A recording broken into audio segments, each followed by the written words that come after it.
জিরে, মিঠা সস, গোলমরিচ, সাদা এলাচ, কালো এলাচ, দালচিনি, তারপরে শাহি জিরা, তারপরে আরেকটা আছে সেই আরও একটা উপাদান হচ্ছে ধনিয়া।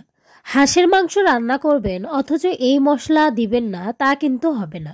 হাঁসের মাংস রান্না করতে গেলে এটা কিন্তু অবশ্যই মাস্ট, তাছাড়া কিন্তু হাঁসের মাংস আপনি খেতে পারবেন না।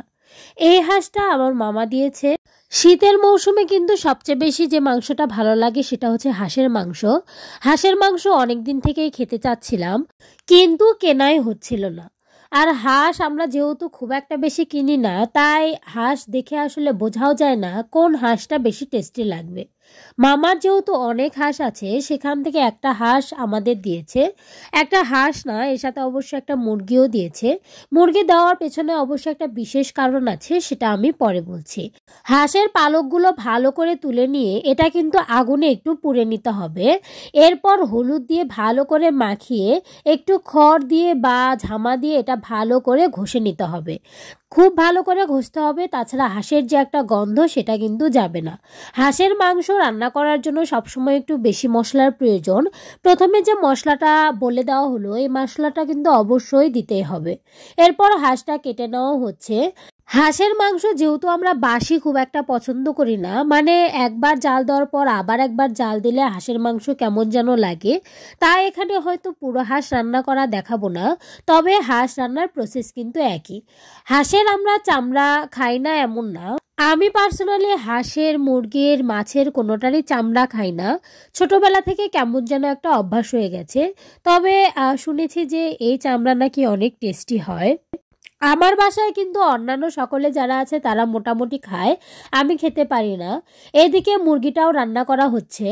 আমার আব্বু হাঁসের মাংস খায় না। হাঁসের মাংস বলতে পাতি হাঁসের মাংস খায় না।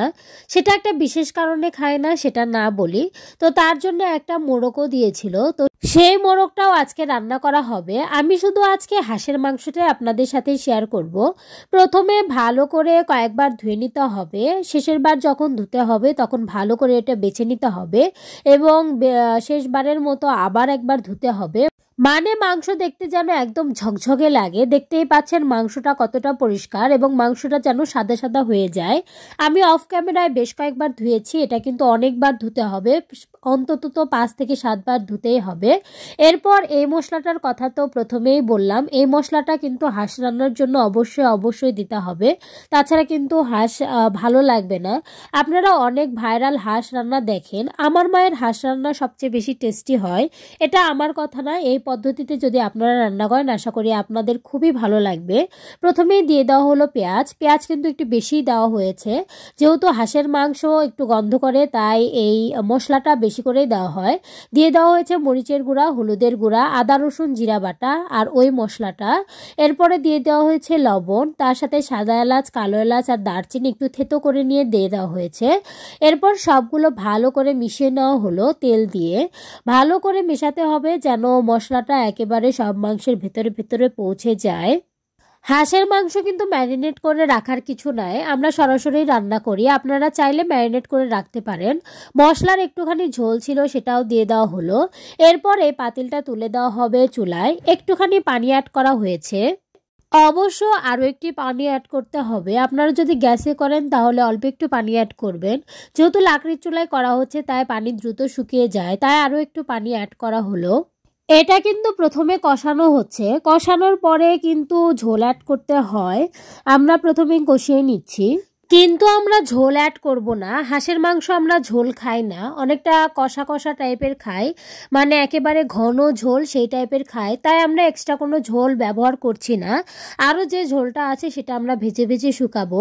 প্রথমেই একটা কড়াইয়ে তেল দিয়ে তার মধ্যে পেঁয়াজ দিয়ে দেওয়া হলো। পেঁয়াজ কিন্তু আমরা প্রথমে অনেকটুকু ব্যবহার করেছি। এর মধ্যে দিয়ে দেওয়া হলো জিরা এবং তেজপাতা। পেঁয়াজগুলো একটু লাল লাল হলে এর মধ্যে ওই হাঁসের মাংসটা ঢেলে দেওয়া হলো। এরপর আস্তে আস্তে এটা ভেজে নিতে হবে। হাঁসের মাংস রান্না করতে করতে কিন্তু একটু কালো হয়ে যায়, আপনারা চাইলে এই পর্যায়ে রাখতে পারেন, তাহলে খুব সুন্দর লাল থাকে। আমরা আরও একটু গাঢ় করব, মানে ঝোলটুকুকে একেবারেই কমিয়ে ফেলবো। আমরা ঝোল, হাঁসের মাংসের ঝোল খুব একটা পছন্দ করি না, আপনারা চাইলে এভাবেই করতে পারেন।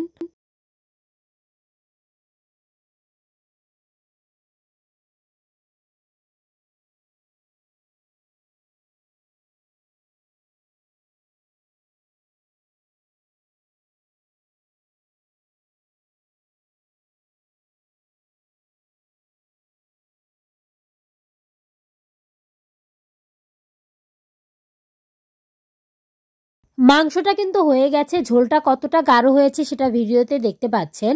এর মধ্যে কিন্তু কোনো পানি নাই, শুধুমাত্র তেলটাই আছে আর মশলাটা আছে। তো এরকম খেতে আমরা পছন্দ করি। এরপর নামিয়ে নেওয়া হলো। ভিডিওটা দেখার জন্য ধন্যবাদ। ভিডিওটা যদি ভালো লেগে থাকে তাহলে লাইক, কমেন্ট এবং শেয়ার করতে পারেন, সাবস্ক্রাইব করে পাশে থাকতে পারেন আর বেল আইকনে চাপ দিয়ে দিতে পারেন। Thanks for watching. Please like, comment and share. Please subscribe my channel.